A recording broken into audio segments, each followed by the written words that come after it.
Hey, I think we were only about 40 seconds late this week. What's up? Next week will be on time. Yes, hopefully. Hey, I'm Brooks. I play guitar for Tetrafusion. Gary, keys and vocals. I'm Mark. JC. Bass. And I don't know what order we're in. I'm trying to point. It's hard because of the mirroring. Okay, Well, I'm JC and I play drums. cool. Hi, JC. Hi, Gary. Bass. Nice, you got that. All right, let's stop being awkward and let's start talking about music. Yeah. Cool. So let's talk about Altered State, I guess, broadly. We recorded this literally in September. It will be 10 years ago, which is mind-blowing. I don't understand time. That's wild. That's insane. So last week we did Absolute Zero, which was our first album that we recorded at Queen Six Studios with David Forshee. And this is our second album that we recorded, I think, a year later with Queen Six, also with David Forshee. And this is our first album with this vocals. album was. Yeah. I don't really distinctly remember why we decided to add vocals. I guess it was just a progression on where we were doing like a very heady instrumental album at the time. And, Gary's been training as a vocalist like his entire life before that. So we thought it really made a lot of sense. And just some of the stuff we were writing had more of like an open verse format. I remember like Monologue was an older song we had sort of written, or Brooks had written even in the Absolute Zero days. And I was like really like set on using that song. I really liked it. And I don't know, a mixture of all those things just led us to adding vocals. And it was cool to open that up because with Absolute Zero, we were trying so hard to push this concept and like imagery into people's ears, for lack of a better word, with no vocals. So we thought, man, I think we could tell some really great stories just by adding lyrics. And we were an instrumental band, and then now we aren't. That was just the kind of cool thing about this band, Tetrafusion. We can kind of do whatever we want. Nobody's telling us what to do. We're just writing music for ourselves, and that's always been the best part, as we heavily talked about last time. I remember, as far as the instrumental thing, I remember having conversations about the viability of the band and how successful we could be being an instrumental band, it's kind of funny because now there's a lot of instrumental prog that's really popular. Like if we would have stayed with that, maybe we'd be better. Maybe that's why we suck. Sorry, guys. JC, Gary, you got anything before we start listening? I remember the writing process for this album was super like we wrote and then recorded, wrote, recorded. It was kind of a back and forth where, as usual, everything was kind of written when we went into the studio. But I think when we recorded the first song from this record, we hadn't yet finished the last song. And we were very, very like eager to get this album recorded and finished as a follow-up to our debut. So, because you got to think with our debut record, we wrote some of those songs, I want to say a year and a half, maybe 2 years before we recorded them. So by the time we were done with Absolute Zero, we were just like super ready and just get on with it. So I think that explains why there was only like a 1 year gap between the two. Yeah, and I'll say real quick before we started, we were really into the idea of not doing a concept record per se, but just having a collection of lyrical themes. And I'm sure somebody else that's not me could talk about the significance of the artwork a little bit better. Nothing long-winded, but just the loose lyrical content was like mental illness in different ways you wouldn't expect. We'll talk about Collage of the Present, the opening track, and sort of how he came about that story. But I don't know about all of them, or a lot of them just feature just different states of mind. I don't know if mental illness is the right term. I'd say Somebody help me out here, but mental illness is right. But the actual artwork is like some scan of a brain. I can't remember how. Gary, you should talk about that. I don't know how qualified I am to talk about that. Your brother. So yeah. you can tell probably just by looking at it that those are the veins, the vascular structure inside of the brain. But this was painted by my brother. I guess painted. He did it with colored pencil. and the color pattern over it was from a different kind of brain scan, which shows the different activities. I'm definitely not a brain scientist, so. But anyway, yeah, Well, it's just Yeah, and that kind of ties in with altered state of mind is sort of It was the some idea of the sort of title. abnormal brain. I Well- don't know Well- what was wrong with it, but it wasn't right. And we touched on this last week.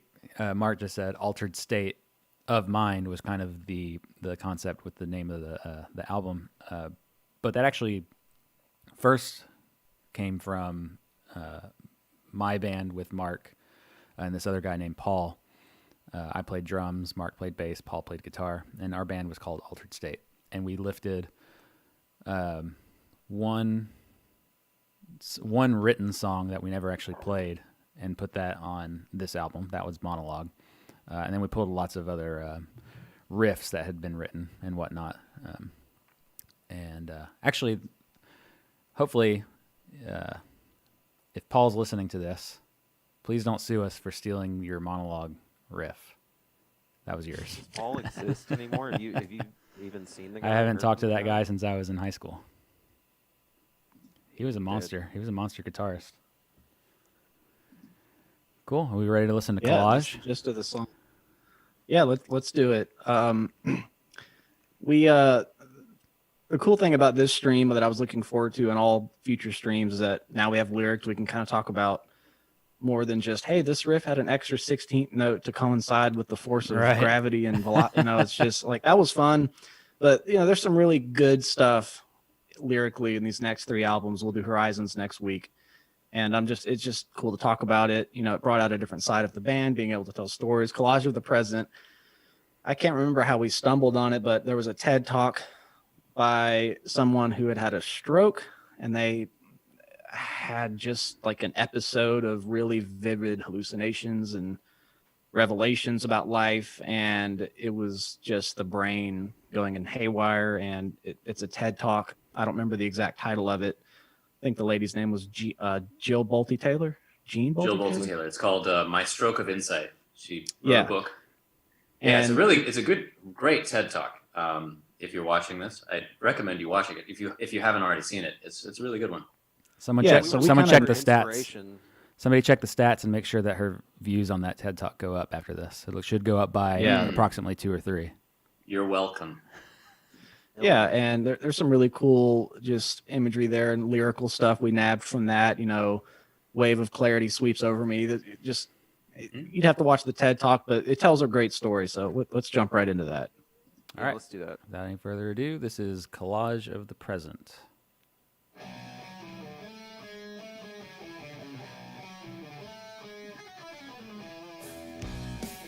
I just forgot to change scenes. We're going to start over. Y'all probably could have heard that, but I don't remember if I set up that scene to have audio. So we're going to do that again. Yeah, that was. I know Take 2. the guys heard that, but I don't know if they heard that on the stream. So we're going to do that again. Here we go.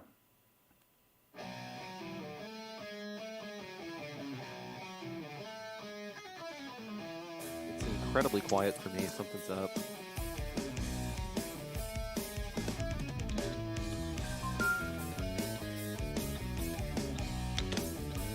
Yeah, very quiet, Brooks. I got it. Yeah, let's. There we go. Perfect. There we go. Let's start it Sorry over. about that. Yeah. Take 3. We're going to do a take 3? Oh, man. Yeah, Wow. All right. Sorry. you got to get people. that happy riff. Yes. Everybody else heard it, but y'all did not. So I wasn't sharing audio on Zoom. My bad. Take 3. Wow. Deja vu. There we go.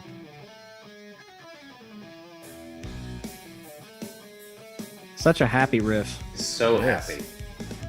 We said we weren't going to do the nerd talk, but this is in Mixolydian. Somebody gets it. E Mixolydian.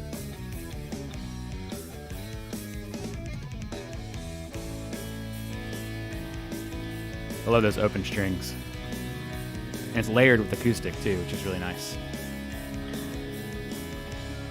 And we also mirrored this track musically with her state of mind. She started off normal, happy, and then it gets really intense and goes back to this. So it's kind of a musical peaks and valleys. Yeah, you'll hear it in the lyrics. This is just like, ordinary life, whatever. This is the only place on this entire album where I like my ride cymbal. I had gotten this new Power Bell ride that didn't fit our style of music at all, but it was like I was a big Pantera fan. I liked Vinnie Paul a lot, still do, but I did not need his ride cymbal for Tetrafusion, so I think this was the only album to have it, and then I grew up. Yes. The lead guitar sounds on this album are really good. This was also the only place where I used the little piccolo, what do you call that, timbali Yeah, snare. there's like a toka, one-headed snare. Yeah, with the little wires pressed up against the bottom. Like it's a neat sound, but yeah. I think I had all my fun on this record. I think it's perfect during this spot. All the verses in this song are bass harmonics, which is kind of cool. Oh, yeah. Like really big harmonic chords. I had a lot of fun with that. That from this point developed like into being like kind of a signature sort of aspect of your sound. Like there was a lot of that on kind of this era for you.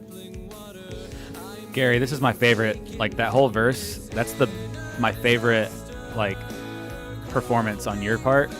So, yeah, Really? the very beginning of the album, it just gets worse from there. Okay. I am completely in disagreement. I hate the way it starts. I don't know. This was the only song that I ever sang on. I had a small singing part in the Oh chorus yeah. of this song. No, you sang in the most recent album too. I remember that. You did. I do like the harmonies in it. You can Yes. tell these chords get a little weirder here. It's like a fall into mental haywire. Yeah, it goes with the lyrics a little bit better. So that was fun. Kind of really interesting, like drum stuff on this record. Like I wasn't really vetting my parts. There was a lot of like improvising going on.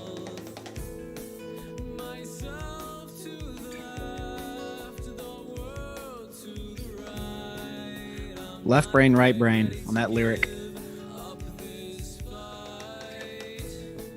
I also really liked my splash cymbals back then. Yes. I can, yeah. Getting tense here. Having the stroke we talked about.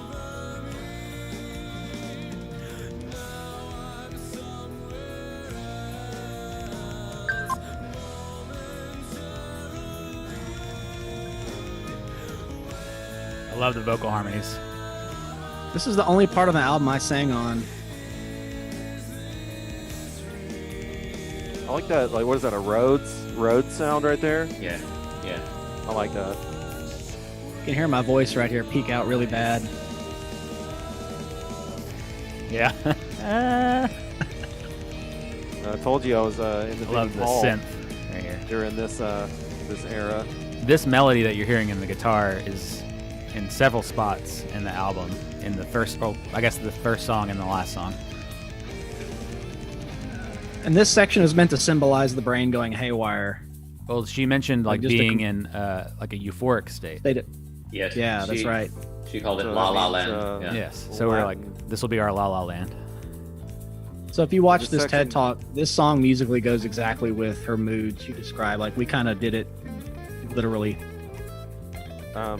This section goes on for such a long time. I love it. I actually wrote this guitar solo by hand because I was a music student and I had staff paper with me all the time.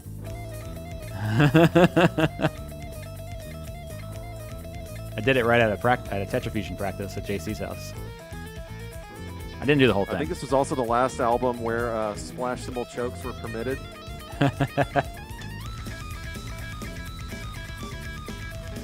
Snarling pig. That's a reference to Jordan Rudess' synth sounds.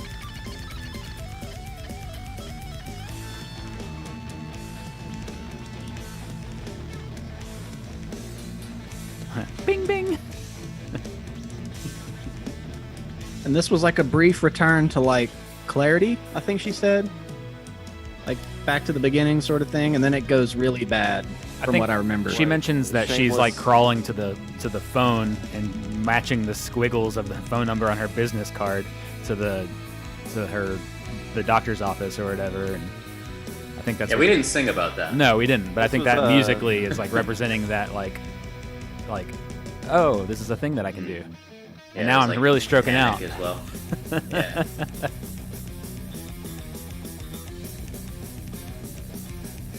It's a really good video of me headbanging to this on YouTube.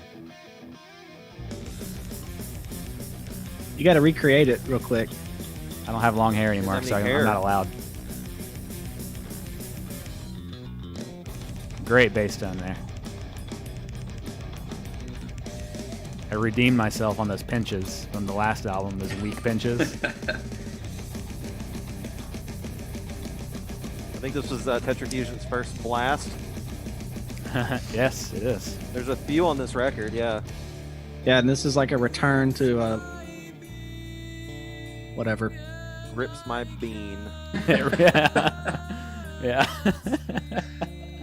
That's a lyrical thing I regret. Yep. I remember me and Gary writing this That chord one might be progression. worse than Brown. Hey, Brown is good. We'll get to Brown. Yeah, so me and Gary wrote this chord progression at a rehearsal. We were just trying to come up with a chromatic line and try to make it as smooth as possible. Yeah.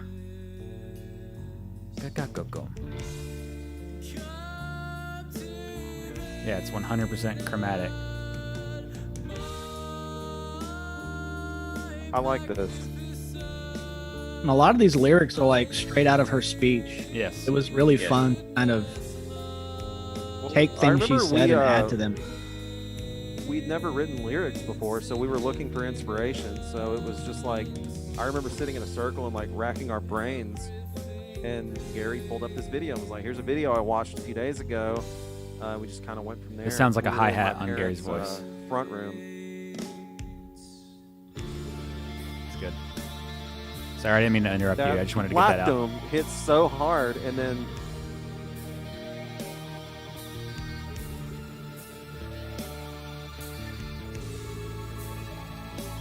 I was using the that Conklin bass here, line. right? Wow. Oh, yeah. Yeah.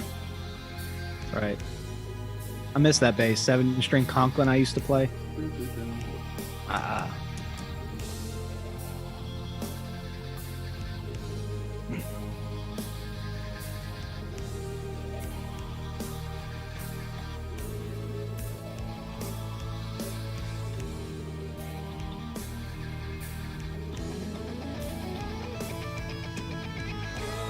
So weird. I could sit down and play this song right now. It's like burned into my mind. This whole album, like I know every single one of these songs still like the back of my hand. Well, we played this one live every time. I got you, Gary. What happened? Away.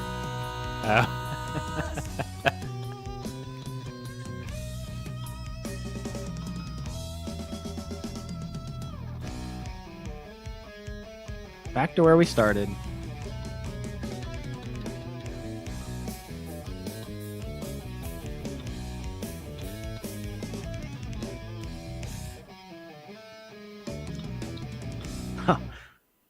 There we go. I I love forgot the about fourth. that sudden stop. I love the. I think you're playing in fourths there at the end on the bass. Yeah. It's kind of a rush moment. All right. Got a few comments on Facebook. The song's a little different from the songs you guys usually produce. I don't know if that's referring to more modern stuff, but yeah, this was definitely quite a change of tune. Absolute Zero had a lot of darker sounds musically. This was definitely very happy, but it was symbolic and conceptual with the lyrical content. That was very intentional. Billy Lenore says, "If you hate the symbol so much, send me the symbol." Is I guess what he's I saying. don't know if you still have this. All right. I don't, but yeah, I give it to you cool. if I still had it. I'm actually. Yeah. So this, anything on YouTube? Yeah, I'm actually going to pull up the music video for Monologue. Nope. Yep. There's 2 people watching on YouTube, and one of them is me. Great. It's about what I expected. Oh dang! I didn't realize I had my VPN on. Oh well. So I this also next linked track is Twitch. Are there any comments on Twitch? Nope. I mean, there's comments, but there's no questions to. Okay. Y'all want to talk about the? Also, was shout gonna out say- to Daniel Thiels. Thank you for your donation last week. I saw that come through. So if you're watching, thank you. Yeah, just know that any donation you guys make, whether it's here, it's on our Bandcamp where you can donate, because the album's, at least Dreaming of Sleep, the newest one, is free to download, but you can pay what you want. But this band is just a complete for fun passion project for us. So any dollar we receive goes into the making of the next album. That's literally how we've always run this band. And True. it's pretty crazy to be here after 4 albums. And we started this band in 2006 with our first album, Absolute Zero, which we did last week. You can still watch that. Wow, So- almost 15 years later. Yeah, and this album's about to be 10 years Still old. here. I think somebody said that at the beginning. It's pretty crazy. But yeah, the next song is Monologue. This is track 2. This was our first music video. For us, it was very high budget compared to like anything else we had done. We had Fairfield Studios. I think Chris Lyon did some of the producing. And we filmed this at JC's parents' house, which is like talk about that. It's an old house, and it really got the vibe perfect. Yeah, it's an old house that they renovated with like just huge 12-foot ceilings, and that's where we wrote most of these songs and practiced most of the time. And we were on a budget for the music video, so we shot it there overnight one night. And Clint McCommon and I guess some of his brothers and most of Fairfield Studios came out, and they did a killer job. And shout out to Clint, because I still see him around. He's still super involved in the community and the scene. And I think Monologue, if I remember correctly, he told me recently that was the first music video that he ever did. So it's a little piece of history, and I'm still really proud of kind of how it came out, despite the fact that we were really young. But you know, that was a really cool experience shooting that video. We had some good actors in the video, and yeah, I'm just really kind of proud of how that turned out. So. I was gonna pull up the music video, but it's causing me to drop too many frames. I don't want to have a bad just stream, listen so to it. If you Check want it out. It's on YouTube. if you want to watch the music video, you can just go to YouTube, type in Tetrafusion Monologue. It's the first thing that comes up. So I'm gonna go grab something to drink. I'll be right back. all right, we're gonna listen to Monologue. Here we go. Fun fact, some of these riffs are from Momentum and Monologue. Yep. Used to be the same song, parts of it.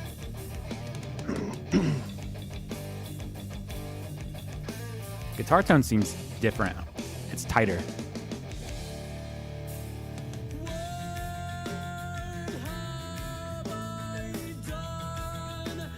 Matt Hogan, this is for you if you're watching. Yep, I hope he is.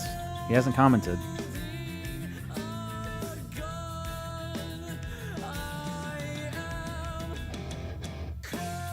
Lyrically, the story here was my idea. I wrote it while I was on vacation in Florida, and Gary scrapped a lot of my ideas, which is a good thing. Actually, the lyric melody, all of that was written beforehand. Exactly. Yeah. That's whenever, I had demo ears. I could not imagine another melody other than the one that was pre-written. So now anytime I write a vocal melody, I always mute it immediately after I write it, so I don't get demo ears. That's me on those backing vocals. Yeah, this song was one of our early forays into like the first chorus structure while trying to keep the songs interesting and kind of froggy. And this section is an example of that. I love the 7/8 section. It really is like that's supernatural. Yeah, Like, supernatural. it fits well with the lyrics and everything.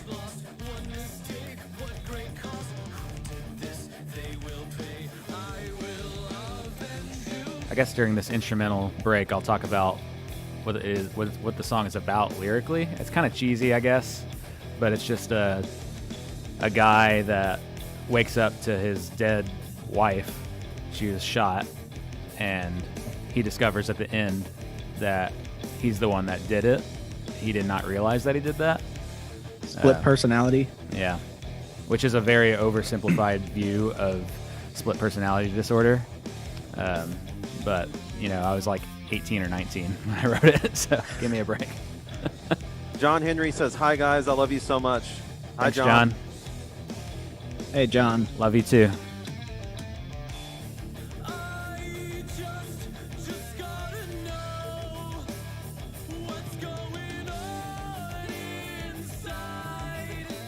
There's a good spot in the music video where my hair is like in my face, and I get a close up and I get it out of my face. I just look like really cool right there. That's the only time I've ever looked cool. You went downhill from there. Yep. I think it's right here. Actually, I like my hi-hats in retrospect. These were nice and crispy. I love this part. So this is lifted exactly from Monologue from the last album. You mean Momentum? Sorry, Momentum. Yeah, if you listen to the end of Momentum, this is the same riff.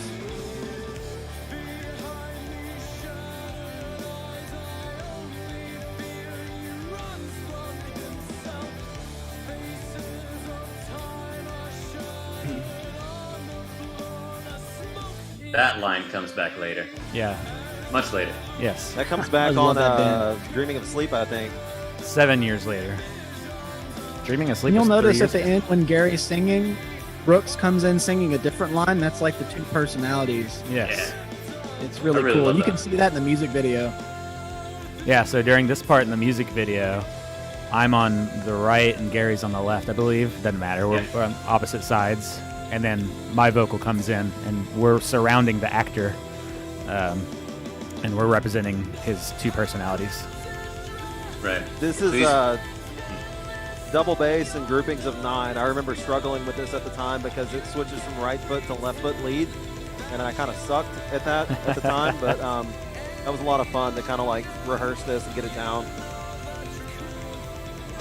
I like how the melody causes it to modulate too on this chord. I used to that hate note. that. Now I love it. Yeah. And they both say done. Yeah, it cannot be undone. And what have I done? Exactly. Sweet. Yeah, that's a cool lyrical thing. Yeah. If you missed that, it's Brooks and Gary are split personalities singing to the actor in the video. So if you want to see like a little depiction of this lyrical content, the music video was like pretty true to form. But they both end up on the word done. It's what have I done, and what was the other part? I don't even know my The actions that song. unite us Cannot be undone. Yeah. The actions that Yeah. unite us cannot be undone. It's That was really just cool. such a simple, cool thing that I really liked. And Yeah. we Yeah, actually do that a so- lot. Like I would say more than most bands that I've noticed. We actually have fun with like wordplay more than Hmm. other Yeah, bands. I was actually thinking about that specifically for this album. There are a number of times, like I was thinking on Shadows or something, Yeah. where you have one line that could be its own isolated line, Mhm. but you could also look at it as being together with the line before it, Exactly. and also together with the line after it. Right. Like you could read it as like it's 3 different things. Well, even That's- on pretty Collage, cool. we didn't talk about that. Where I say in the backing vocal, I say away, and you say way your future. No, it's backwards. You say away, and I say That's way your true. future. So Well, those- JC says away. That's true. He also says it, but so the ways overlap. We do stuff like that a lot. It's pretty neat. Right. Yeah, we have some comments on Facebook. Anissa Mazaki. I'm really sorry if I'm pronouncing that wrong. Would any of you mind if someone did some would any of you mind if someone did animation based on how they felt about your music? Go Yeah, for it. man. Go for it. Absolutely. Guy or gal, Please I'm not do. sure. I can't see the profile picture. I'm Is it really Kyle? sorry. Yeah, that'd be great. I think we've had a couple Tetrafusion fans do some drawings or some things like that. I mean, yeah, Sure. go for it. It's only helps Yeah, our whatever cause. you're inspired to do. I got a Yeah, and if comment on YouTube. JC, I love your studio. It's looking great. Thanks. Let me You need to adjust your levels, by the way. That's not. You look like you're tying your shoe. He's adjusting cables underneath. Yeah. Facebook forgot. comments. This story sounds like something from Silent Hill. Very possible, right? I don't even. I've That's never. a cool series. Is that a show? I I've like never seen Silent it. Hill. I haven't owned a PlayStation since I was like 15, Oh, it's a game. but cool game. I've never played it. Jeff They also Beek made a says, movie, but Brooks, you always looked cool. Don't listen to that loser bassist. Oh, okay. Yeah. Thanks. Very true. Thanks, random person. So on Cool. Twitch, All right, next song. on Twitch, Icebound Jester 8 says, "Oh my, Dreaming of Sleep was 3 years ago. Wow, I remember asking you where to get it at." Yeah, it's hard to believe Yeah. that even that is already 3 years old. yeah. That's why Yeah, we this need to get new this, album. is being kind of delayed because we're like, we just put out one. Right. 3 years ago. Yeah. Yeah, I want to get it done. I'd like to get it done. So if you want us to get it done, then please donate some money and we'll get it done. Yeah, I apologize. Anissa Mizaki, she says, I'm female. Gary's familiar with me from DeviantArt. Oh, okay. I apologize. I couldn't really see the profile picture. I'm just digging myself in a hole. I better stop. Yeah, make some art. That'd be cool. Yeah, so this next song, let's do this. This is Last Chance. This was like the single for the album, if you will. So Well, I guess Monologue we was, but mentioned this. Hmm. Well, This was the other single. yeah. this was like the first release track, I believe. So backstory, we didn't mention this. We signed with a record label for this album. We were like really desperate to get signed. We signed with a like power metal label called Nightmare Records, and they distributed our album through Sony and got it out there a little bit. I don't think anything really fruitful was from it. I think it was a good move at the time. It was just something that lasted one album, but it did get our album in some different stores and outlets that we wouldn't have had otherwise. And this track was, I believe, the first release track. And we also Yeah. had this track on Guitar Hero, which was really cool. It was think it was actually Rock Rock Band. Band. Yeah. Rock Band, I'm sorry. Yeah, Last What's the Chance was on difference? Rock Band, and Nightmare Records was cool. It was a learning experience for us, and it was a nice precursor to every experience I've had with the label ever since. So Yeah, it was Lance King like treated us really well, for what the deal was, and yeah, it was a cool learning experience, and this was kind of our first taste of that, trying to get going in the music world. But yeah, we had some opportunities, track on Rock Band and this and that. So this is track 3, Last Chance. Some really cool stuff in here. Let's do it. Here we go. shout out Matt Houghton.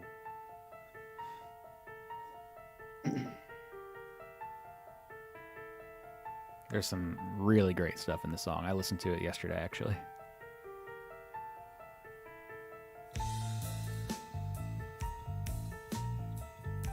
I actually I like the ride cymbal in this song too. I take it back.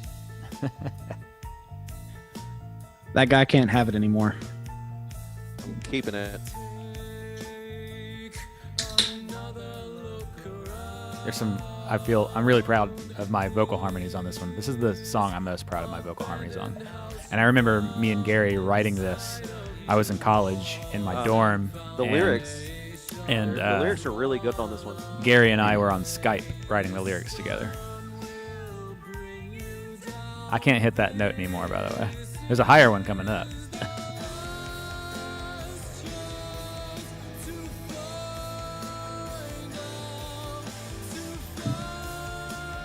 I was listening to a lot of Muse back then. Yeah.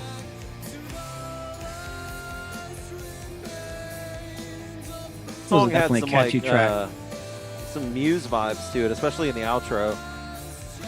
Yeah. True. Oh, Brooks What? coming up. Yeah. Yeah.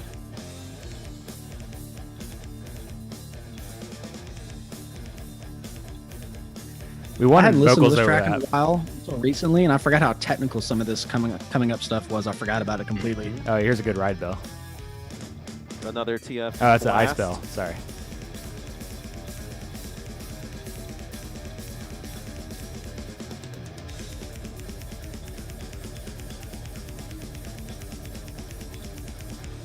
Got some sweeps. Key change. Yes. Yeah, so my vocal harmony really- goes to like a high C, and I cannot do that anymore. Right here. I remember how much fun it was to play this part right here. Like, I love that double bass part. Yeah. It's a really powerful moment. It was good to do this one live when we did it.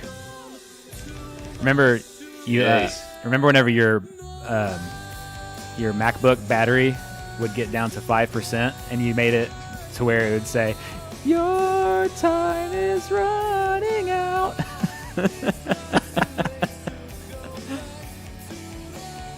That was hard to sing with the music going on at the same time.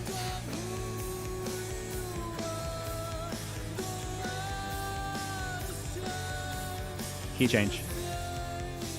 One of my favorite ways to do a key change. You drop that power chord, leave the third. There's another one. This whole section coming up is Yeah, Chef's I forgot kiss. about this too. I love it. Cool bass line here too. What time signature is this? Yes. I don't even remember. yes, 7? all of them. I know. It's It's a weird time signature. It's a mix of time signatures, and you're phrasing it on drums mostly like in 4. 1, 2, 3, 4. There's 1, 2, 29 3, eighth 4, notes 5, total. 1. So it's 3 bars of 4 and then a 5/8. 1, 2, 3, 4, 5. 1, 2, 3, 4. That bass part was 3, hard to play with the 4, drums. 1, 2, 3, 4. 1, 2, 3, 4. 1, 2, 3, 4, 5. 1, 2. Yeah. Yeah. By the way, 29 notes total. This was our cynic influence. JC, if you're gonna sing along, you'll always be behind just because of how the internet Yeah. works. Just letting you know. Well, I don't know how to compensate for. I know. Sing it early. You just guess. Yeah, let me just count it early. You can't even count in time already. Oh, okay. Oh snap! All right, let's appreciate this So you really play a dotted hard. eighth note. Let's appreciate this really difficult synth thing that I made Gary play. I love it. God, I love it. Shout out to Joel Use- Thielman for making a sick cover. Cover this. of this, yeah. Yeah, that was cool. Do they have keyboard on Rock Band? Yeah. Did they for Of course, this? it was obviously very, very simplified. All right, just 2 keys. Basically. I put a weird triplet thing in the kick drum right there. I don't know why I did that. I don't know. We got an F in the chat. Hello, Devin Odell. What's up, man? Oh, Devin, Oh. we got some. Hey, We got to talk about you. We'll wait for next week to do that. next album. Yeah. So yeah, I remember Gary. You told me in the future, whenever I write like synth arpeggio type things like that, you told me that going up, da da da da, and then going up like continued arpeggios like that, da da da da da da da. That's like really hard because you have to or no, wait, no, it's going down. Da da da. No, I can't remember. Da, da, da, da. I don't remember. There was a certain pattern that you said was really, really, really difficult, and you said, "Don't do that. Don't write that anymore." No, I think that part actually fits quite well under the fingers. And it's then really you just good. wrote more hard stuff. Yep. Hey, you get. We didn't talk at all about the lyrics of that one. Oh yeah, um, we did. Yeah, I didn't write this. I didn't really know what it was about. It was kind of Well, someone else. Now you're about to So find okay, out. so basically Let's- the idea someone who is knows. yeah, it's fine. So you take an idea of a person who has kind of lost touch with what's important, right, in their own life. Maybe they're chasing career or whatever it is, and then they get diagnosed with a terminal illness, and they realize now that they have to return back to who they are. I mean, this is their last chance to get back to what's important for them. That's Wow. basically the idea. Yeah, I remember Learned something new today. we specifically threw Look at the word cancer around whenever we were talking about it lyrically. True. And I think True. the album art to this album is the most full-fledged compared to any of the other albums. And we have a whole booklet for each song. And we had artwork We done. do. We had artwork done for each song with Yeah. the lyrics on them. And so the artwork should give clues to what the song is about. I would imagine. I honestly haven't looked at it in years. I don't remember what's on. Yeah. I don't remember what's on each one. Yeah, so if you have the album, if you're watching here at home, go pick it up and take a look at it because I honestly have no idea what it looks like. So please post some pictures in the comments. I'd like to look at it myself. I kind of want to go back to that. Like I like using the digipacks or whatever. They look really nice. They're much better than a jewel case, but man, you miss out on a booklet. But then, like a booklet, We can that's still do a booklet. We can do both. Can you do a The booklet? reason we haven't Okay. done jewel cases for 2 albums is just because JC hates them. so. Yes.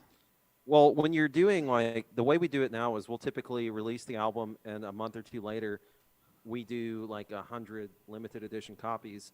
And when you're doing 100 limited edition copies, that's kind of hard when 15 of them show up broken. So Well, they're not a even big more fan of limited. jewel cases. Yeah. um, so yeah, eco wallets or die. Somebody they're talking about playing that song on Rock Band or whatever, and then they said Echo Chamber would be really fun, which is on Dreaming of Sleep, of course. But then somebody said Echo Chamber is on Beat Saber. Do y'all know what that is? Well, Is that maybe- another game? Really? Cool. Yeah, Devin Odell here says full completed. I guess FC'd. Is that what that stands for? What's that?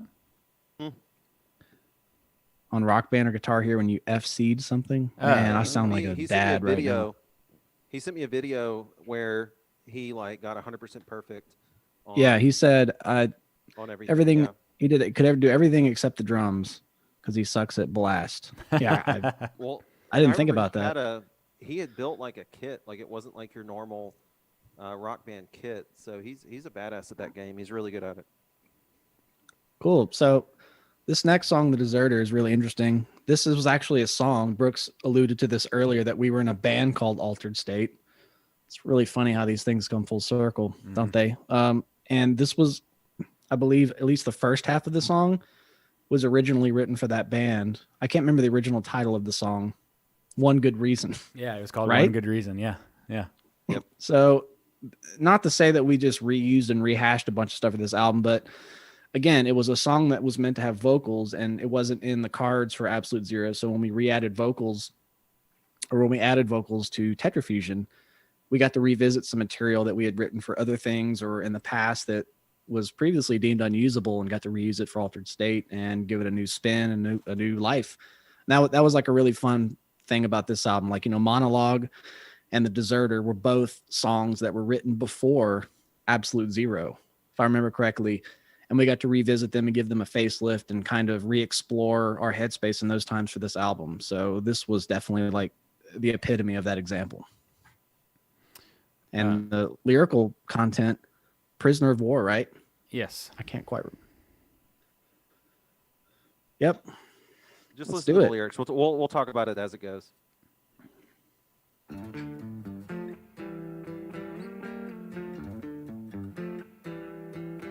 This song is definitely a slow burn build. Yeah, I remember writing this riff I remember. and being on the school bus with you and Ricky Brown and showing it. Had it on my I remember iPod. writing the drum part for this. It kind of like syncs up with the guitar part. I remember it being fun to kind of like navigate. This was also where we did a little mini tour in Texas. We're on our way to Houston, and we were writing the lyrics to this in our van. And those Yeah. toms sound good. I'm really happy with how those sound. Yeah, the toms do sound good. Very natural.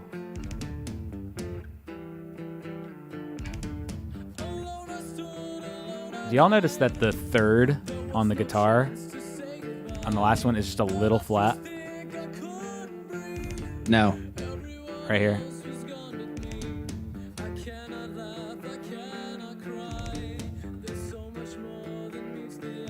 I have a better ear now than I did back then, I guess, because it bugs the crap out of me. And this section is one of my favorite sections of the album. It's just a cool build. Yeah. I think the guitar rushes a bit right here. Maybe you drag. Nope.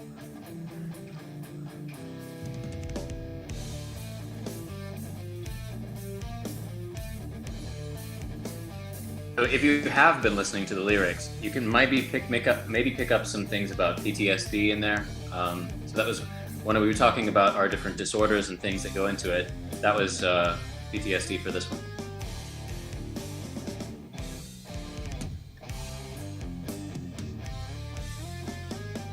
Yeah, this album was more about mental illnesses with stories attached to them. I guess that's a Yeah. good way to put it.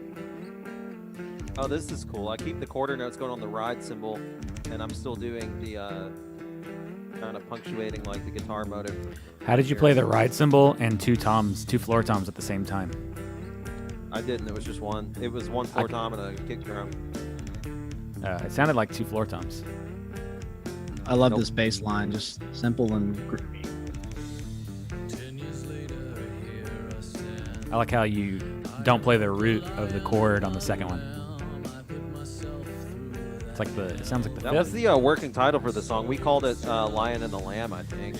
That's true.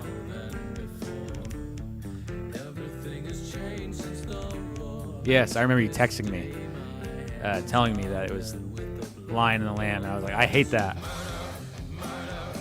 And we did gang vocals here Yeah. with Landon Miller. Oh, I forgot that he was on this. Yeah. This was back when he was doing the HSAM stuff with David.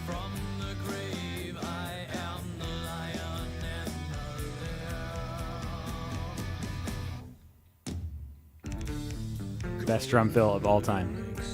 Yep. I wanted to do. very Originally, that was just a splash cymbal, and you were like, "Absolutely not." It didn't fit the vibe. I like how It everything. might have actually. It might have been a splash choke. I like how everything. It comes back to me. Everybody's like, I wanted to do this, and you were like, no. Supreme It leader. used to be like that. It's still like that, but it used to be too. I don't know why I'm dropping so many frames this time. I wonder if it's just because I'm on a VPN. I made sure to turn that off last time. I like how Gary sings really low on this track. Right. Yeah. I was gonna say they got like that lower octave in there. Well, you My know, favorite guitar solo Tetrafusion's Yes. ever done. The Ted Nugent. No, that's from the beginning. That's the Stranglehold solo. I just love this guitar solo.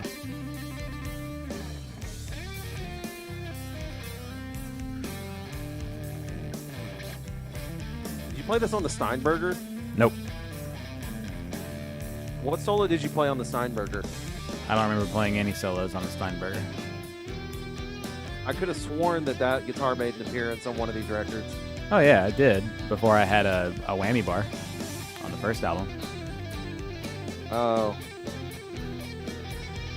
I think there's more blasting coming up. This is where the original song ended, and we wrote this new stuff for this album. Yes, This was the. Ice Spell. I remember that You rehearsal. can tell it gets a lot more.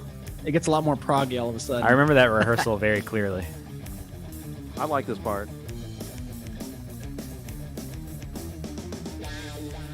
Guitar solo number 2.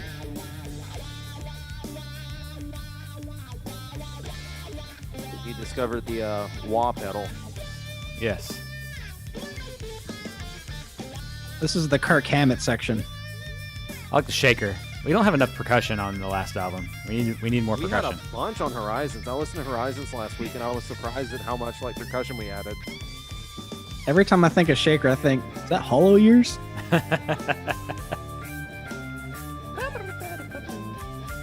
Again with that How Kevin sort of Moore of you. old school keyboard sound.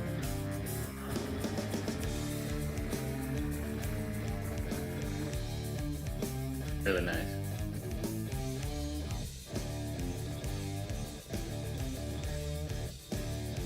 Groovy. This is my I favorite wish we part kept right this here. going for right longer. here. Is Hemiola? Not technically, but I know what you mean. Is it? No? Well, it's in 7. It's 7/4 basically. Oh, just. I see.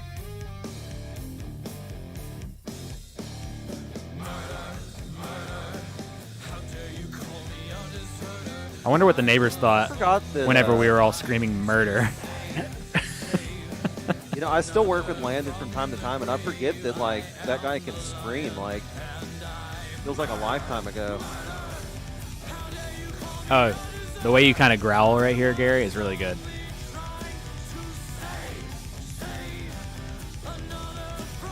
On the Those lion, chants are good. it's good. So power. So energy. Probably get Gary to do that on subsequent records, and he won't. Yeah, no, I'm not feeling it. I think we did something like it on Impetus, yeah. I don't remember. No, it was, It Look was on, Away. yeah. Look You're Away Not the Part 2. Lion. Yeah. It was, yeah, and you talked about it endlessly when we got the final record back about how much you hated it, but you were stuck with it. So Devin Odell says, "Isn't there a music video for this one?" No, We've it would only have been done- cool. The only music video we actually did was for Monologue. It's the only one we ever did. Maybe we should do another one. I'd do it I don't again. know. It was fun. We could do a yeah, Zoom. I'll do one. we could do a Zoom music video. That's about all we can do right now. We whenever we recorded that music video, sorry, I'm going back 2 songs now, but I just thought about it. It's just a little interesting fact about it. I don't know if this is I'm sure this is a common technique, but it was the first time I had ever heard of it, where we actually played the song at like twice speed, or like 75% or whatever. That was a lot faster than that. I don't know. It was just really fast. 200%. It was super hard to play really fast. The purpose of that was to slow the video down to where it was in tempo, but we appeared to be in slow motion. Yeah. So, I think that was our idea that we brought to the table. Like, correct me if I'm wrong, but I remember that being distinctly our idea, because they were like, I remember trying to communicate it to them, and it took them a second to get it. well, we clearly were prepared to do it because we had backing tracks that were sped up to play to. Yes. Yeah. Yes. Yeah. They got the idea, but I think what they were trying to figure out was, okay, if they shot it at 90 frames per second, then to what degree would they have to slow it down to make it back to normal, that kind of thing. Jeff Beek says The Deserter is one of the Bird high school wrestling team's team playlist songs. Whoa, Really? Very cool. Why am Weird. I just now hearing that? Very cool. That's cool. How did they get So- there? Like, how did that end up there? Well, I student taught there. Okay. Oh, it's probably That might it. have something Did you to do teach with it. wrestling? No. Like even like for fun, like kind of off the books. Nope. I don't have a passion for wrestling. All right. Next song. Is this the instrumental Altered State? Yes. Yeah, I think so the thi- drums sound really cool on this one, and this first measure is in 15/16. So Yeah, so No, 17. Writing just this to say album- we did it, just for the hell of it. It's Yeah. 17/16. right, yeah. Is it? Writing this album, we felt like we had to at least have one instrumental, since the first album was completely instrumental. And this was like, I can't remember, like, we kind of dabbled in the absolute zero mindset of like, let's tell a story with imagery with no lyrics. This was supposed to be like a drug trip or something, like somebody's mind just going through all the different ups and downs and peaks and valleys of, taking something, and I just an altered state of mind. It's open for interpretation. I guess we categorized it somewhere with mental illness or mental condition, or just, a narrative about states of the brain. So I remember minimal discussion on the direction for this song in terms of the whole loose concept of the record, but this was the title track, Altered State. We felt we should make it instrumental just to kind of encapsulate everything this album talks about. The Deserter being PTSD focused, a collage of the present, stroke, and monologue, split personalities, and last chance, terminal illness. And this was just kind of like a big amalgamation of those sentiments in an instrumental song. That's the way I remember that sort of coming. And this has some really, really cool, chill melodic stuff mixed with some really heavy stuff. And this is kind of like an underrated track in the Tetrafusion discography. It's really cool. All right, So- here we go.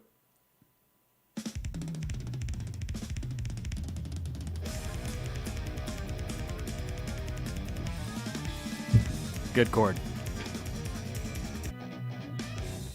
I stole that idea from Iwabo. I wrestled a bear once.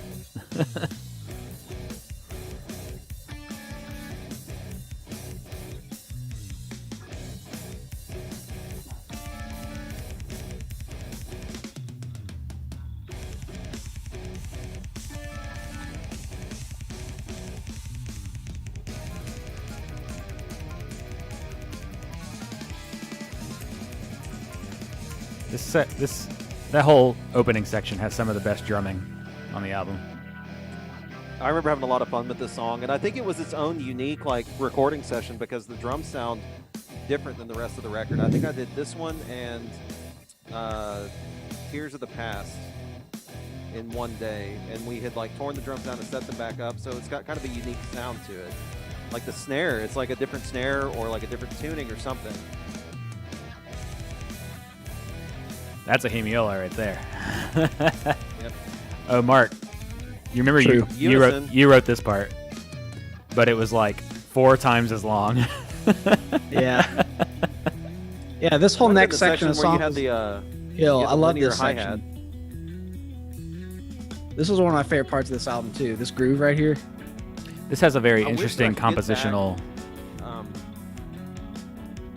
Sorry, I wish I could get back into the headspace when I like wrote this groove, because I just love kind of like my approach to this drum part right here. Like, it's so linear and interesting, and yeah, this is just a really good place for me to like go back to. This vamp that we're doing in the bass and the guitar, the bass is actually written higher than the guitar, which is, it gives it a unique sound.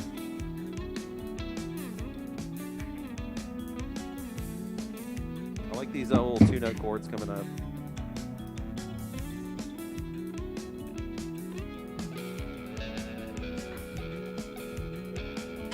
I love, love, love that so much. Yes.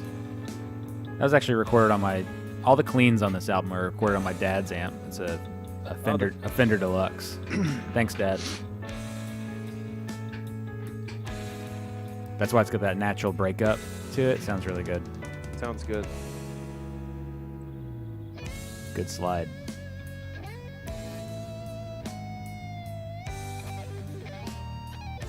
It's a little liquid tension-y lick.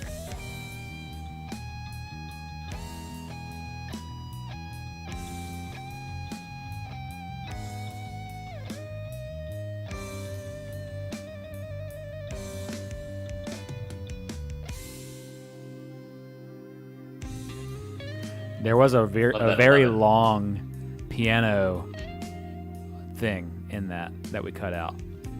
You remember? I forgot. I remember that now. That didn't get that like classical thing. Yes. Yeah, It was like the really hard. It was basically like the really hard part from Moonlight Sonata. I remember that. Holy, wow! Forgot about that. This is the ultimate chill music we've ever done right here. Oh yeah. Did some interesting stuff here with like just some random like alterations to the time signature. The bass is in groups of 3. It was weird Right. tracking that.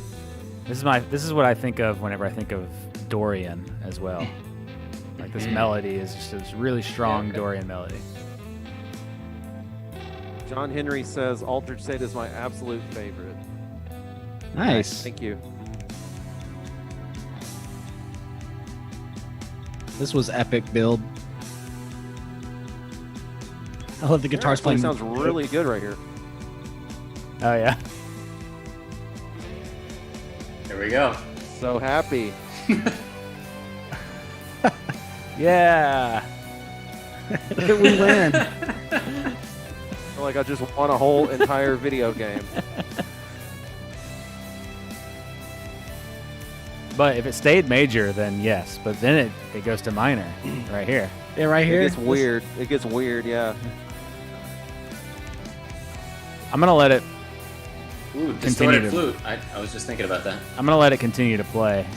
It'll probably have a little bit of a gap, but hopefully it won't. I got another comment. Was it going into shadows? Yeah, we put this Oh, this was Yeah. the gapless playback going into shadows. little gap. Yeah, so this whole thing. Ryan Are we Humphrey. gonna stop or? I guess I can stop it here. Okay. Ryan Humphrey says 6 degrees of inner turbulence too.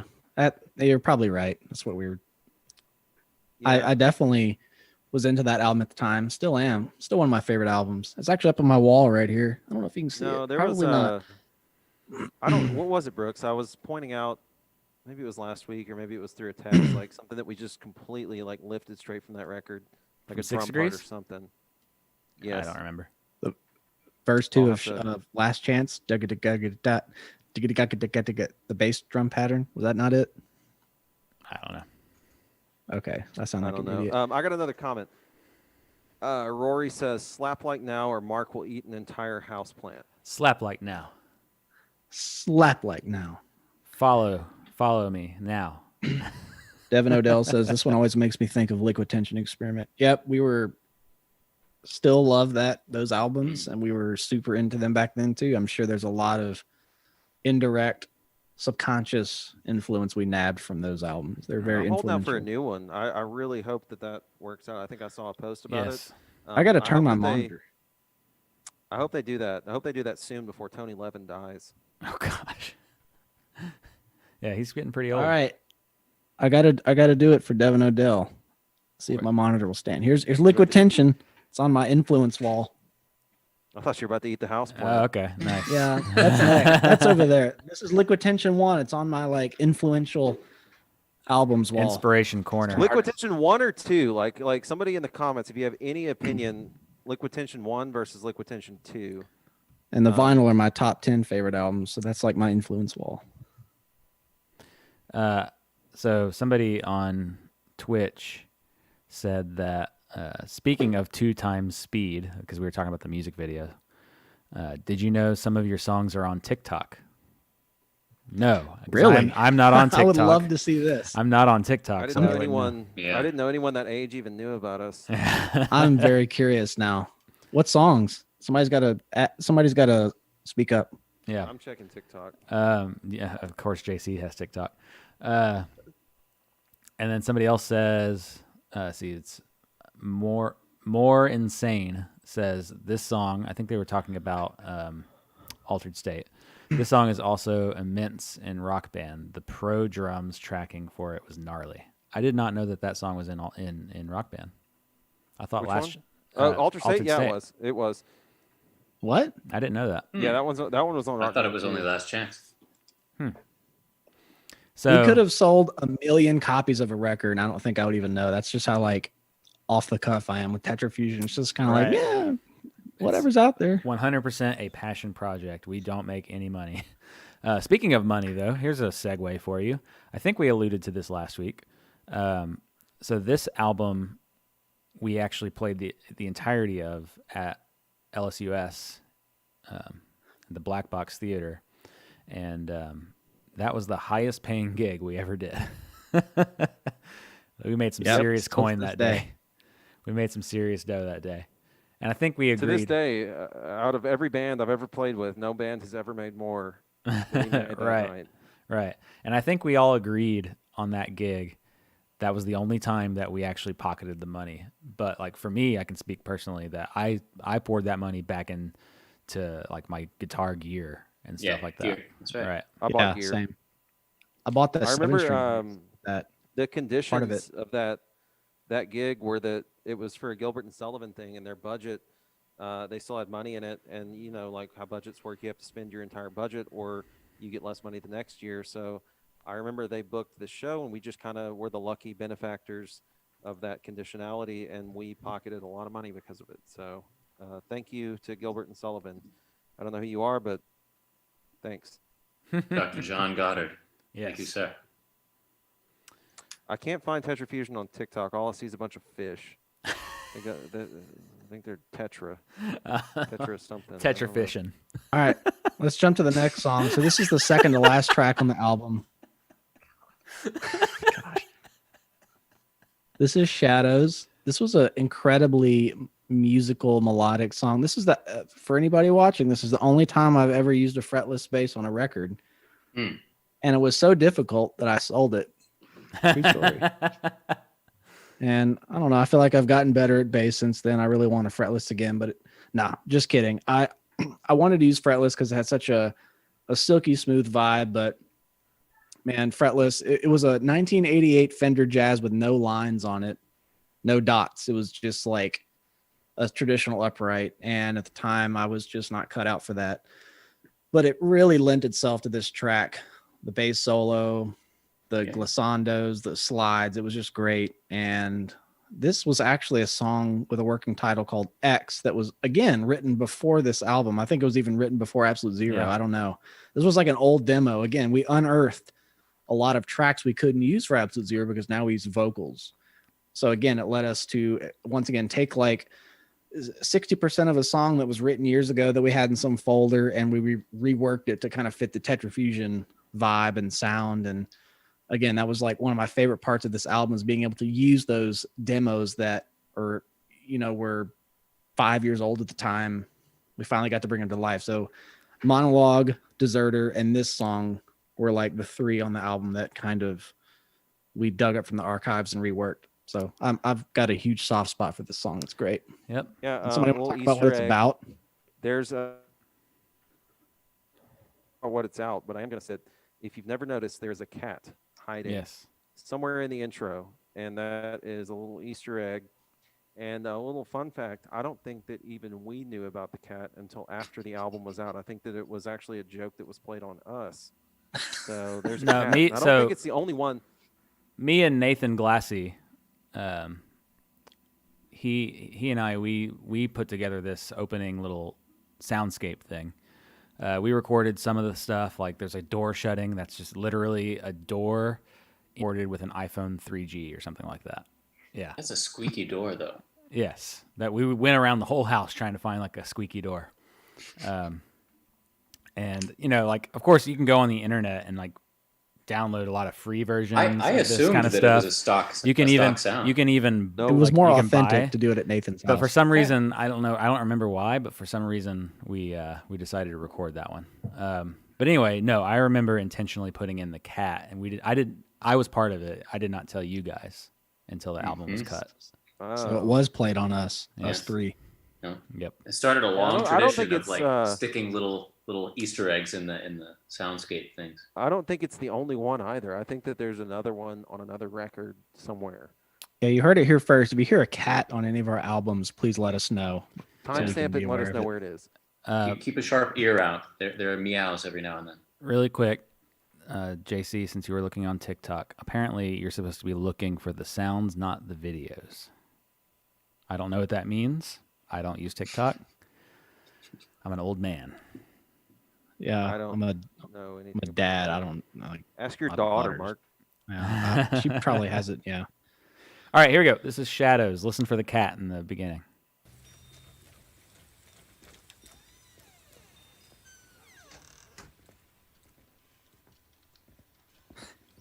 It was being keyed out, JC. I know. Listen.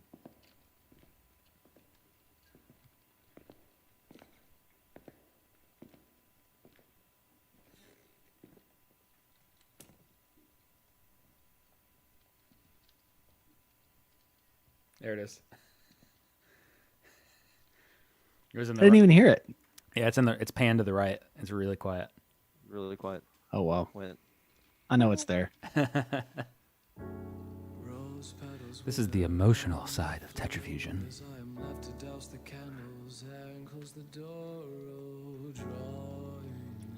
Close the door up. Close the door out. To complete the doggo. There are so many lyric images about light, shadows, and Yes. This song is so good. Someone said, ha ha ha ha, I can't believe it. The cat, loud and clear. They heard it. Cool. I think Gary wrote all the lyrics on this one, which is why it has the best lyrics. Yep. This is same my for favorite Spider lyric. Silk. Good harmony, too. yeah. I know I was behind. That's one of my favorite lyrics on this album. And by the chill that she left with me, I feel that I should be able to see my breath. That's such a cool imagery. This is the I've always first time loved that we played around with like a highly like repetitious, like kind of weird drum groove, where instead of it being a riff salad, I just play the same thing over and over the entire song. And oddly enough, on the next album, on Spider Silk, which Gary also wrote the lyrics to, I did the same thing. So it's kind of a different approach with the drums.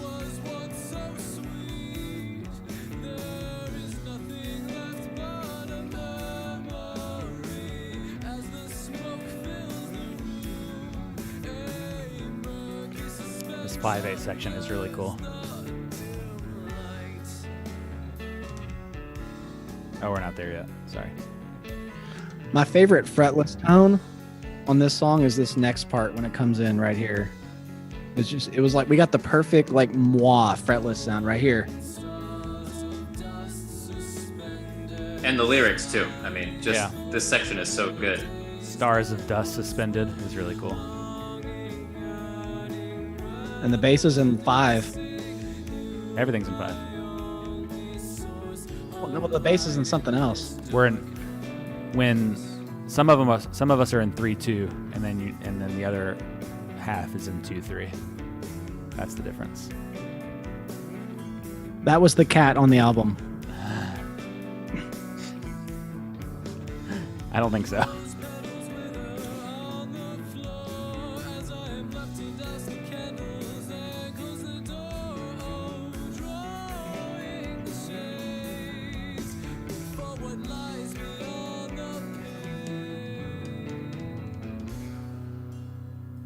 And this bass Bass solo. solo was super hard to get right.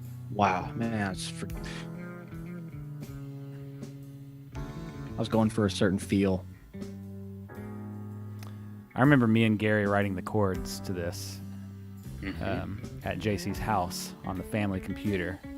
And Mark, you were sitting over there by the organ just goofing around. This run was hard. Yeah. I realized talking about like where you were when you wrote a riff is not very interesting to anybody. It's kind of like whenever Yeah. people say where they were whenever 9/11 happened. These chords were tough. Except 9/11 is like the worst thing that ever happened. And Yeah, then that bass Brooks solo, wrote the bass solo is like Brooks the wrote second worst everything thing on that that ever happened. fretless solo like above fret 12 with no dots or lines. Took me like all day to do that. You talked over my These are joke. tapped harmonics. I love this vibe. It's just so moody. Love that bass line right there. I miss that fretless so much.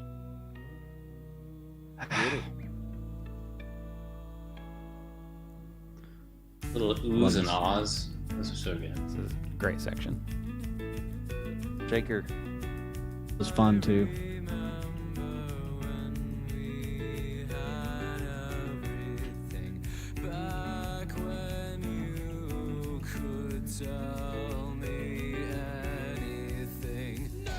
Really interesting, like 11.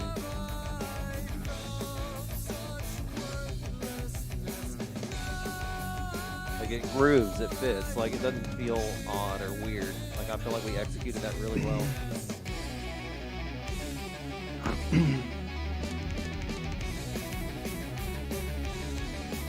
I have a funny story about how I tracked this.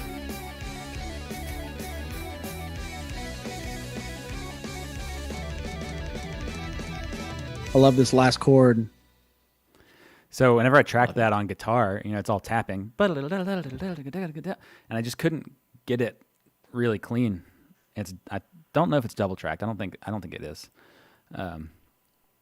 So I just, you know, after trying it a million times and not getting it, I was like, I got to change something about how I'm playing this. And I just laid the guitar in my lap and played it like a what is it called? A lap steel? Like a arpeggio. I forgot about it. Just went back up. I could put a lot more force behind it that way. I could probably play it now. I'm a lot better at tapping, but man, Probably at David's apartment, like here in Highland. no, that I was remember that. Kimberly asks, what happened to it? I'm sure you're talking about the fretless bass. I don't know. I sold it because I thought I was really bad at it. And I really regret that because it was such a good sounding instrument. Just addressing some Facebook comments. Let's see. Nah, cats run the internet. We agree. 5'8" for life, son. Hi, Brooks, Mark, and JC. That's from Rachel Johnson. Hey, Rachel. Hi. Miss you. what's up. How's Kansas or something? I think that's where you are. Man, this is like a 5'8" raid going on. Oh here. gosh. We got Kimberly, Rachel, we got David McDaniel watching. What's up, David? I didn't even think about Hey. posting on 5/8 that we're doing this. We would get like we Kimberly, would get like Kimberly Land. we could land maybe 10 more people. Yeah, it would be Twice like the number of viewership. Yeah. We would double our views trolling. from 2 to 4. Yeah, so what's that song about, Gary? You want to talk about that? Because just like Last Chances is one I've never really known the Oh. source of the lyrics. That one's pretty You wrote straightforward. It's a breakup. Yeah. I mean, Yeah. Yeah. Just with a lot of really cool imagery, which was all I knew. It's really cool. right. Yep. It's literally Actually, just- yeah, and it kind of ties in. Is Tears of the Past the very next one? yes, it goes into Yeah. that. Cool. So you could definitely think of those two things as being related. So you have the first one where, okay, so you're dousing the candles, closing the door, drawing the shades to complete the darkness. Okay, so then, and then, there's that line for what lies beyond the pain. I remember definitely thinking that was really clever because like he felt like there's nothing beyond the pain that he's feeling right now, and he also felt that there's nothing outside beyond the pain of his window that was Oh yeah, worth I his remember time. that now. We even put Right. we even put both spellings in the lyric book. Mm-hmm. Yeah. Wow. And then somebody told me later that either Rihanna or something had used a very similar line. I don't know. We're gonna sue. Didn't know that, but If that's If true, we did it donate- first. If you donate to the stream, we can save up the legal cost to sue Rihanna. Okay, cool. So, and then Tears of the Past is sort of like after that, where he's still at the window and he's looking out at the different things that he's seeing and relating it back to his own emotions. He's looking at, like, it's raining, but he says he's like looking at the trees and the branches and feeling how they're heavy, they're weighted, and like how that, Anyway, Yeah. The lyrics are Right. This next song, this is the last song of the album. Thank you guys for tuning in. This is Tears of the Past. It's quite a long one. David Forsey, if you're watching, I'm sorry we nabbed you one last time with a 15-minute song for $200. this one's 12 minutes. Yep. Well, okay. Thank you, David. Still ripped off. Well, it's because we didn't have a 3-minute piano like reprise outro. That's true. That's Good true. point. But it does have Yeah, a piano so intro that I got Gary and I one more wrote together. question. Okay. I got one more question before we go on. Someone wants to know any hidden deeper meaning behind the cat, and then they say BT Bam's got a horse and disease, injury, madness. Both animals got 4 legs and a tail. So Oh, we're All right, copying I got BT some Bam. Facebook comments. David McDaniel, where's JC? Does he live in Bob Rock's apartment now? yeah, I live in this closet. It's a fake Personal. background. Hey, JC, can you go over there and change something on the mixing board? It's a little loud over here. Be right back. One sec. I don't know why that's so funny. Better. I don't know why you adjust like below the desk. There you go.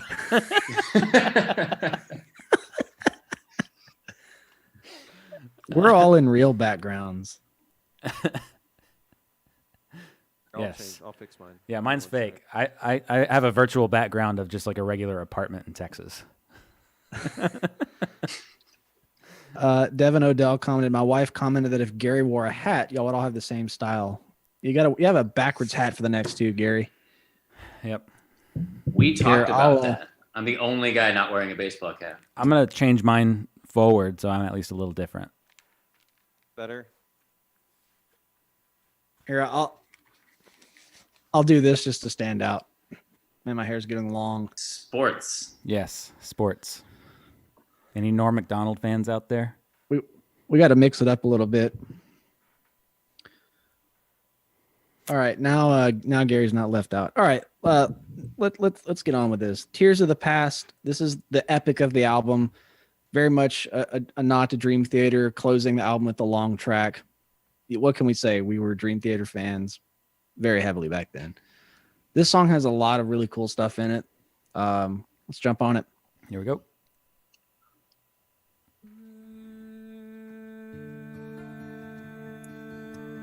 I love starting that vocal on I think it's the 5th. Yeah.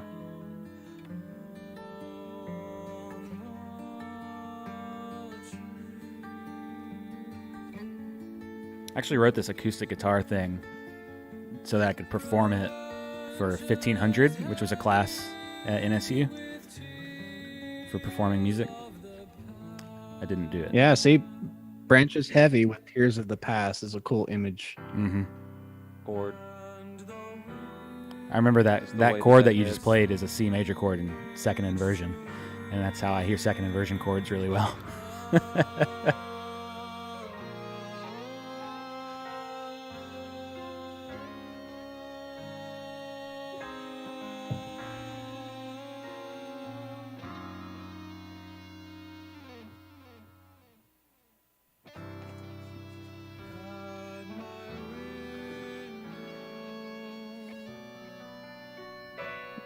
Still at the window, huh?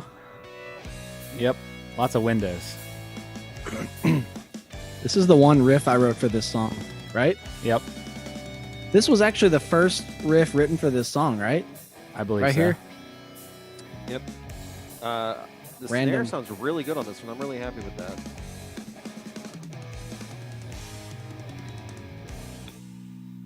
These verses are so cool.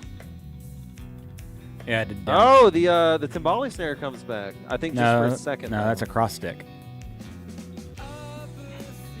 No, it's absolutely not. I remember tuning the snare drum differently, and I remember you were using those drumsticks that had like the rubber grippies on it, and we couldn't get a good cross stick with that drumstick. That was on Horizons. No. Man, Yes. I just miss these days so much. Oh, there's a cool drum thing Anybody right else? here. Oh yeah, This was just so much fun. This In a sense, splash in right a here. sense. Yeah, so in a sense, he put that splash there to break it up. I love how this just cuts off. Good vocal.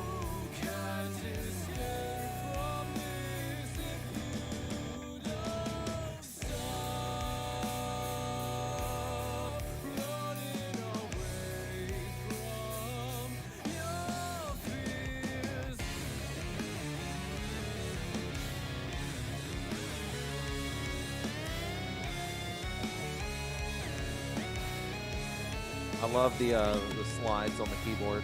Oh yeah.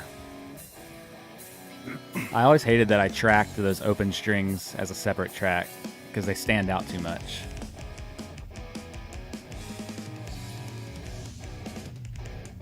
But I was an idiot back then, and I thought, oh, this will make it sound better. No.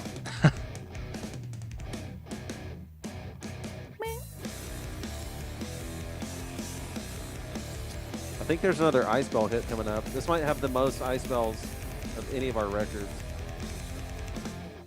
Right here? No, the No. next time it goes to that. This bass part's cool. That part, the arpeggiator in the keys is really cool. I love that.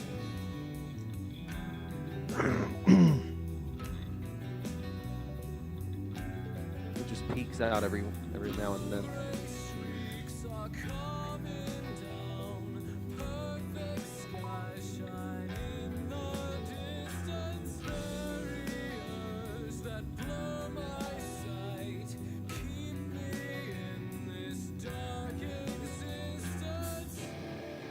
Stop. Why? I was just punctuating that the music. Oh, you said stopped stop. right there. Okay. No, I was. We're continuing. My bad. Well, okay.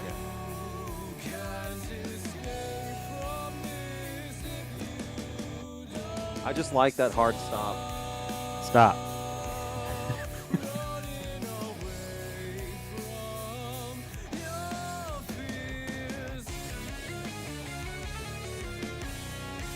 Oh, the keys are up the octave now. Bluesy. There's always a blues riff in every solo Brooks writes. There it is.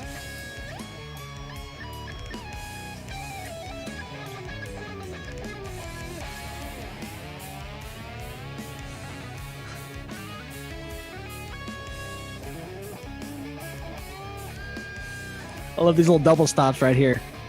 Yeah. A little unison section coming up.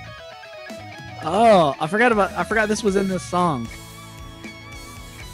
This is one of my favorite Good metric modulation sections here. of the album. Elevator music, here we go.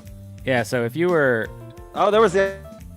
tuned in to this stream before we actually started, the whole starting soon scene was this. This was the background music. Do we have the 12-tone Fugetta in Tears of the Past? Uh-huh. Is that coming up? Yep. Yeah. It's not actually 12 tone because I made a mistake. No, I think No, I made a mistake. I think D sharp happens twice. Or E So flat. Going through it right explain now. this section. What is this? This is major 7 chords and whole steps all Yeah. the way around the. Uh-huh. So this is a major 7 chord. This progression is just so fun. Yeah. And I switched back to my old ride cymbal for this part. yeah, it's a lot washier. Sounds way better. Again, the clean guitar tone on this album is really good. Sounds really good. I love the I breakup. like how it has some breakup. Mm-hmm. Hey, this is an Disaster. homage to Collage of the Present. That pinch, Track 1. really good.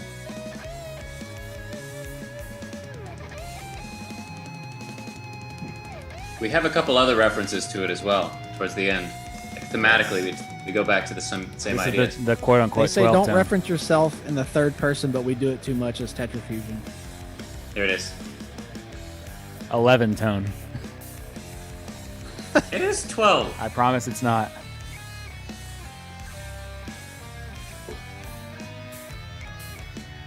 Who's got a tab book with Zach. them? Xylophone. Vibes. Ah.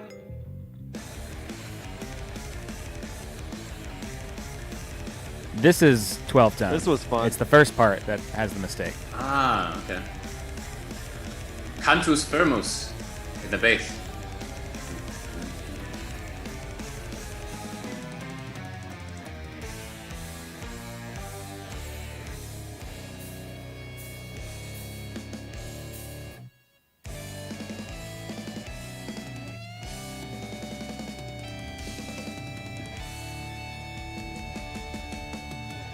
Oh, man.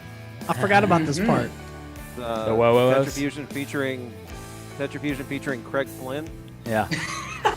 The Parkway High School band featuring Craig Flynn. That's right.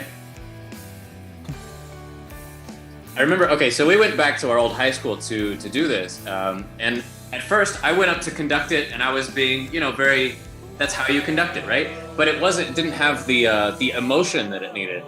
So Mark Minton went up and was just so big about the way that he did it that it was just, it was perfect.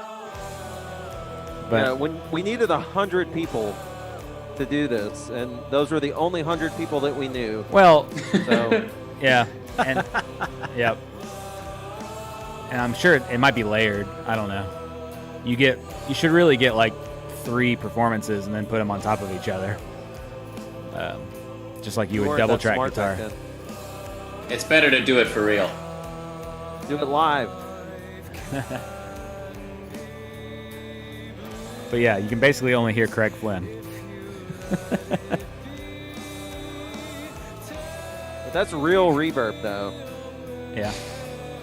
Was this at the new school? What you guys do in the band room or the gym? Yes.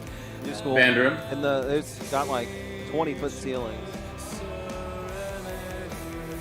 I love this part, too. I love Brooks's vocal part right here. Yeah. Shadows reference.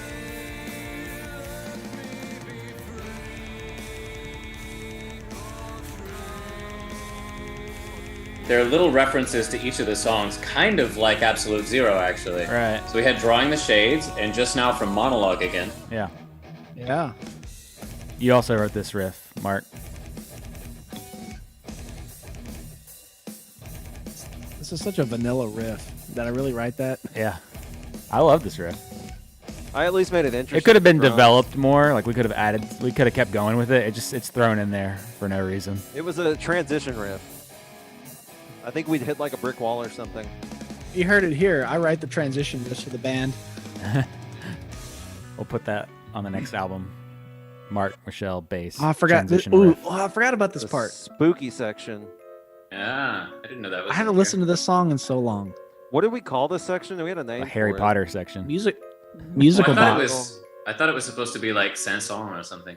It does sound like Sanson, but Oh, I've always internally No. referred to it as the Harry Potter section. I don't Oh, know man. why. I've never even really watched Harry Potter before, so it just sounds like it to me.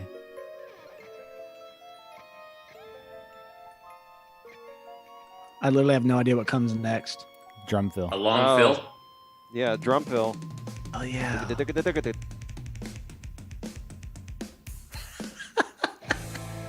Just thought we would overdo it. Man. And then go to nothing. Yeah, just Yeah, this is, wide open drums. Where am I? Is this real? Uh-huh. We're going back That's to right. Lodge. Yeah. Yep. Yeah. Man, I purposely didn't check out these albums for the streams because, I feel like I'm experiencing it for the first time in a lot of Yeah. ways. I got impatient. I listened to it yesterday. So this is a reference to the Chords are really first song good. on the album. Yeah. Oh, I'm switching between eighth notes and triplets on the kick here. I remember this Right. being like really fun at the time.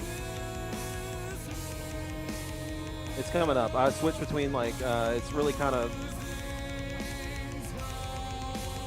So these are lyrics from Collage of the Disconcerting. Present, track 1.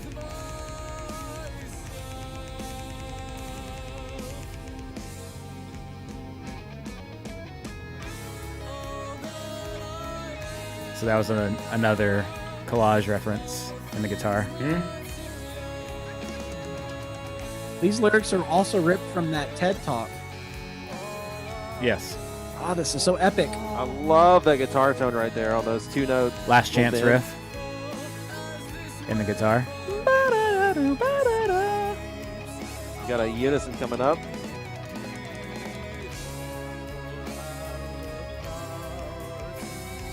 And then the epic keyboards right here. You ready? Last Chance.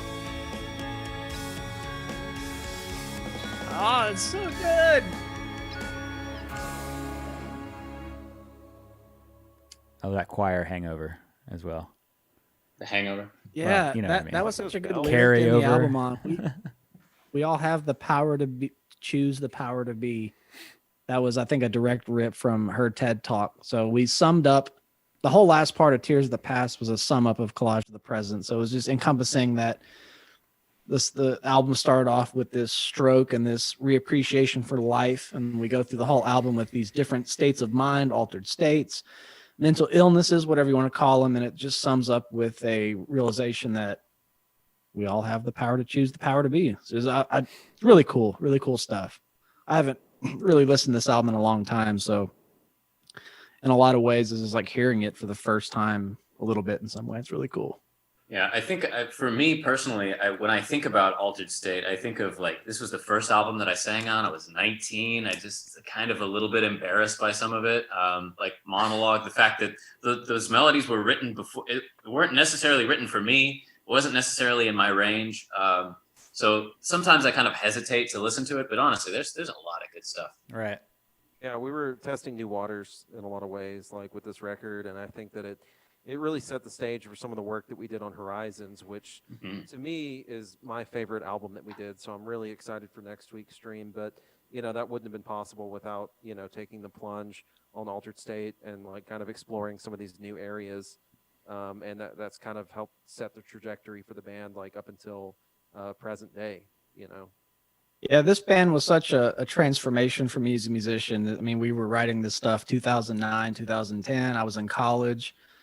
I was, figuring out my own identity as a musician, as a person. And like, I just, when I hear these songs, it just brings me back to that time of just really unadulterated, like exploration as a musician. Like we kind of, we did it with Absolute Zero, but this was just like such a leap into like just seeing what we were capable of as musicians. We were adding vocals, and I don't know, just nobody can see what's in my mind. But when I think of these songs, it just takes me back to that place of like, this is like the foundation of me as a musician, like playing these songs, like using a fretless bass for the first time and doing a lot of different stuff. And I just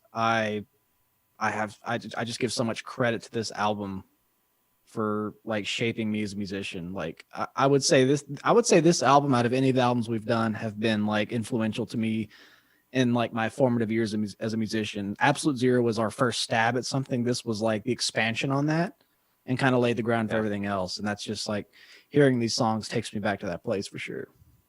Yeah, this album for me, like we were practicing a lot, we were performing a lot. So these songs in Absolute Zero are so like heavily drilled into my head that like I could sit down behind the drums and play like pretty much any of them, 95% perfect still. Like they just have really, and something that on that intimate of a level, like is very clearly going to be an influence, that you can kind of call it back so easily.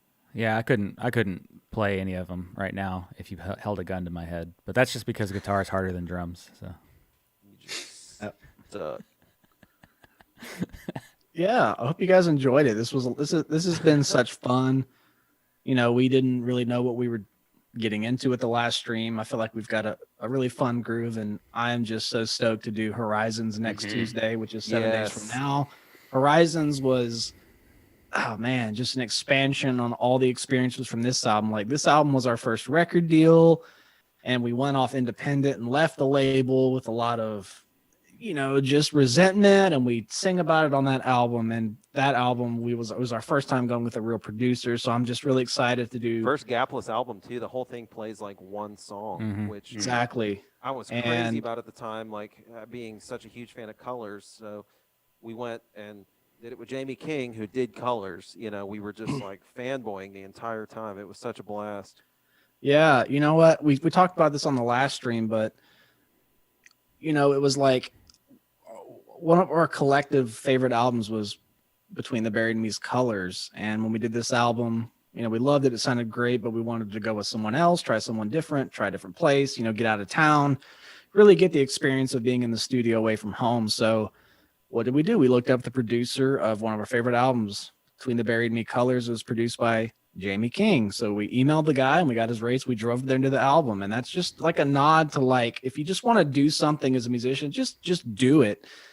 And, Tetrafusion isn't like a mainstream rock hit, and it never was meant to be, but like part of that mentality that we had as a band, just going out and just doing things with no limits, led us to some great experiences, because we went and did Horizons with Jamie King. And now, like, I've done 6 albums with that guy, literally.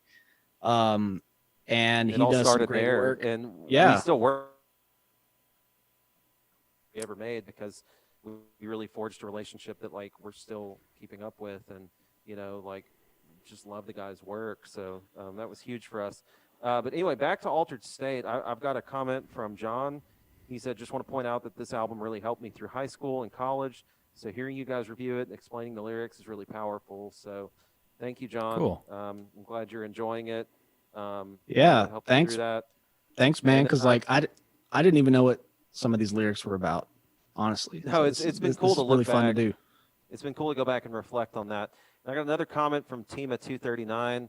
Thanks for awesome music, guys. P.S. I remember that 7-string Conklin bass, Mark. Winky bass. Yeah, I regret selling it. We've got Facebook Live has a lot of comments from our friends at 5/8. Kimberly, Rachel, just narrating this. I love you guys. You guys are there? just, yeah. I'm trying to see if there's any sort of anyone who hates bells hates life. So I'm assuming that's referring to the end of Tears of the Past. Those bells were epic. Love them.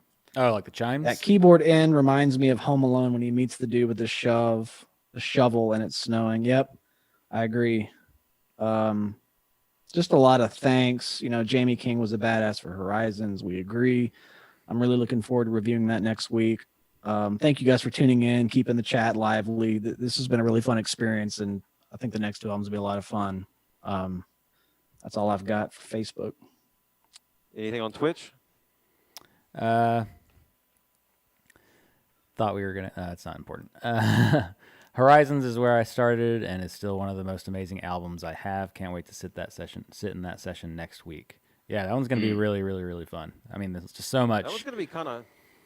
It's our And shortest the stream album. will be half as long. Well, no, I was gonna say True. it's our shortest album by about 20 minutes, but it's probably got the most memories attached to it because we actually went and did a thing, and we didn't just stay home. Yeah, there's a lot of good stories with that. A Yeah. lot of just transformation with us as musicians. We were in college at this point, like really going for it, and you can hear that in the music, the lyrics, and just I've said it before. I have such a soft spot for Altered State, Absolute Zero, but Horizons is just like a real soft spot, like really soft. And Like, Horizons is going to be interesting to talk about because it's a gapless album. Like, there's no natural like stopping points because I want to showcase like the flow of the record, but like this one had tracks to it. Horizons is like one long song, so that's going to be interesting. Horizons is that's our most well rehearsed album before we recorded too. Like yeah, Needed to be, yeah. right. Because Well, we had a limited budget. That's We right. had to just bang it out. I remember doing those drums in like no time flat. There 2 was days. no time to there was no time to go back and redo anything or, You know, we barely had time to like touch up the tuning of the drums between, you know, like takes, and you can hear the pitch of like the snare dropping across the record, just because we didn't have time to really like stop and fool with it. Yeah, it was Oh, very cool. well rehearsed compared to like Absolute Zero and Altered State, where we really took advantage of David there, thinking, oh, it's $200 a song. That means I can do as many takes as I want, and I can not Means be I can learn the song in the studio. Exactly. Whereas we went into Thanks, David. Yeah, we love you. Sorry, David. Yeah. Um, On Facebook, Kimberly is asking when's the next stream. So if you're still watching, we're doing hashtag Tetrafusion Tuesdays, 4 Tuesdays in a row. So every Tuesday at 8 p.m. Central Time, we're going to be streaming one of our albums and doing a commentary just like this. We did Absolute Zero last week on the 14th. And if you haven't seen that, you can watch that on YouTube or Facebook. This week was Altered State. Next week on July 28th, Tuesday at 8 p.m., 6 p.m.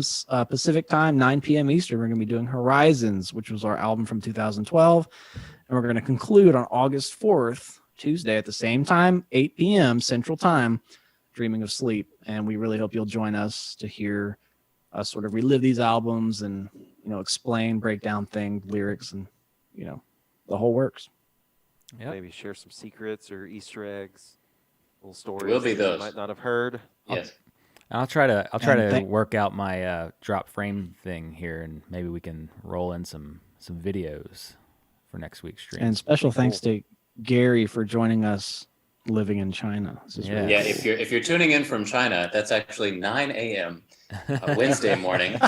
So don't forget, put it on your calendars, all you China fans. Say it in What say it city are in you in? Mandarin. I'm in Suzhou. Why don't I'm not you gonna say it in Mandarin. please tell the look, Chinese fans? when we get 1,000 views, then I'll do a Chinese reveal or something. Say thanks in Yeah. Chinese. You hear that? You've heard it here. You heard it 1,000 here. views, we get a Chinese reveal from Gary Tubbs. 1,001 views, I will reveal my left elbow. I said What that about weird. 10,001? At 10,001 views, I will reveal my left big toe. Cool. Well, we have Sounds some good. goals. What All right, about guys. more Thanks here? for tuning in. These are incredibly long-winded streams. So if you've been hanging with us, this is like it means a lot to us. And again, we're just doing these streams for ourselves to just relive old years, old albums, and get inspired. nostalgia we're about is to real. record Yep, we're about to record our 5th album, and in a lot of ways, these kind of help me revisit some of the mindsets I had a decade ago, which is really important in a Yeah. musician to revisit what inspired you. And these albums were like monumental in my development as a musician. So this has been really helpful for me as a creative Very musician, true. kind of revisit this stuff. And I'm sure JC can agree. Well, I guess all of us can agree, but JC and I have talked about this a lot, revisiting those headspaces we were when we were early 20s. So this has Oh, been it's a lot good. of fun, and thanks for tuning in.